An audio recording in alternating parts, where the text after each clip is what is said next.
Hello. In this month's newsletter contribution, to which this broadcast is tied, we discuss the issue of whether South Africa is a failed or a failing state. The most immediate problem we have is how to define a failed or a failing state. There's no unanimous or general definition that everybody agrees on. In fact, some people go so far as to say that the term has got no coherent meaning. For our purposes here at BOE, we define a failed state as a state where the people today are worse off than what they were 10, 15, 20 years ago. And of course the converse. If people are better off than what they were 20 years ago, then you cannot talk about a failed state. It is simply a logical impossibility. You cannot be better off and at the same time have a failed or a failing state. It's not possible. Now, how then to judge whether we're better off? The most important single factor that determines that is the state of the economy. Today, the South African economy is almost 2/3 bigger than what it was at the time when Mr. Mandela walked out of Victor Verster prison. Today, we employ about 3.5 million people more than what we employed then. Today, poverty levels are about 10 to 11% lower than what they were as recently as the year 2000. You see, the point about economic growth is that it generates the resources that you need for social development and for progress. And the more resources you have, the easier it becomes to do that social development, to achieve that betterment. And that is certainly the story of South Africa. In fact, today, the scarcity of money has hardly become an issue in the public sector. The much bigger issue is that the public sector is not capable to spend the money that they do have.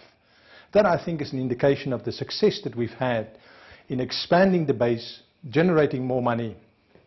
Now, many people turn around and say, but unemployment is a serious issue. And I fully agree. It is a fundamental issue and it is serious. But let's just again look closely at those unemployment numbers. First of all, as I've already said, we now employ about 3.5 million more people than what we employed 20 years ago. We're creating between 200 and 300,000 jobs every 12 months.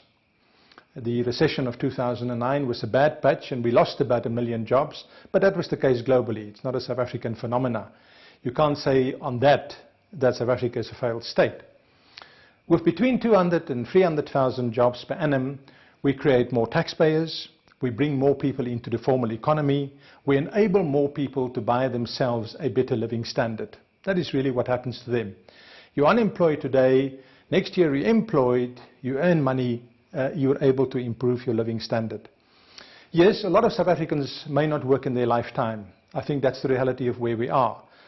But the fact is, a higher percentage of South Africans are consistently being drawn into the labour market, into what I would like to call the modern component of our society.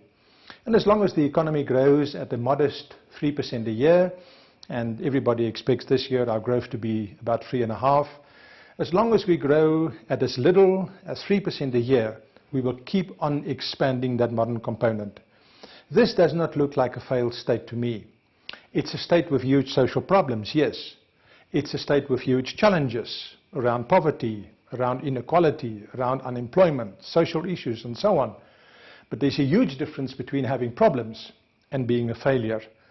And I think it's quite clear from this evidence that South Africa is a developing society slowly working to overcome its problems. But to categorize it as a failed state is simply a misnomer.